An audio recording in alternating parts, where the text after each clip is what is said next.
అధిక క్వశ్చన్స్ అడగడంలో గాని, అధికమైన మన సమస్యల్ని పార్లమెంట్ దృష్టికి తీసుకురావడంలో గాని, అధికంగా పార్లమెంట్ అటెండ్ అవడంలో గాని 97% 97% అటెండెన్స్ తోటి 25 మంది ఎంపీల్లో ఒక ప్రథమ స్థానంలో నిలబడ్డారు. బహుశా అదే నాకు ఈ రోజు నరేంద్ర మోదీ గారి ఆశీస్సులు దొరకడానికి కారణం ఏంటంటే, నేను ఎంత చిత్తశుద్ధిగా పనిచేశానో ఆ చిత్తశుద్ధిని చూసే ఈ రోజు అరకు పార్లమెంట్ ని బీజేపీ తీసుకుని 100% నేను గెలిస్తే గిరిజనులకు మంచి జరుగుతుందని చెప్పి నరేంద్ర మోదీ గారు నమ్మి నాకు ఈ బాధ్యత అప్పచెప్పడం జరిగింది. బీజేపీలో పదవులన్నా ఎప్పుడు కూడా బాధ్యత కానీ అలంకారం కాదు. ఎందుకంటే బీజేపీ పెద్దలను చూస్తే అర్థమవుతుంది. నిన్న మంత్రి గారు వచ్చారు. ఆయన 3 గంటలకి లేచి హైదరాబాద్ లో బయలుదేరి ఇక్కడ 7 గంటలకి దిగి మళ్ళీ మన మీటింగ్ అటెండ్ అయ్యి మళ్ళీ రాత్రి 11 గంటల ఫ్లైట్ తీసుకుని 1 గంటకు వెళ్ళడం జరిగింది ఢిల్లీ.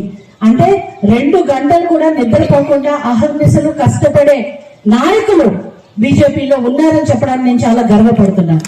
ప్రజల కోసం 24 గంటలు కష్టపడడానికి సిద్ధమైన నరేంద్ర మోదీ గారి ఆదర్శంలో నరేంద్ర మోదీ గారికి సొంత ప్రయోజనాలు ఏమి ఉండవు. ఆయనకున్నది ఓన్లీ దేశం. ఈ రోజు మన దేశాన్ని, భారతదేశాన్ని విశ్వ గురువుల అంటే ప్రపంచ వ్యాప్తంగా ఇక్కడ చాలా మంది పిల్లలు కూడా బయట చదువుకుంటున్న వాళ్ళు ఉన్నారు. వాళ్ళందరూ చాలా గర్వంగా మేము భారతదేశానికి చెందిన వాళ్ళు అని చెప్పుకోగలుగుతున్నారంటే అది మన నరేంద్ర మోదీ గారి ఘనత అని చెప్పి మీ అందరికీ తెలియజేస్తున్నాను. అలాగే ఈ రోజు రాష్ట్రంలో ఉన్న పరిస్థితి 20 సంవత్సరాలు వెనక్కి వెళ్ళిపోయింది. ఒక చంద్రబాబు నాయుడు గారు ఏదైతే ఒక మంచి అద్భుతమైన రాజధాని కట్టాలనుకున్నారో 3 ముక్కల ఆట చేసి ఈ రోజు రాజధాని లేని రాష్ట్రంగా మన ఆంధ్రప్రదేశ్ మిగిలిపోయింది.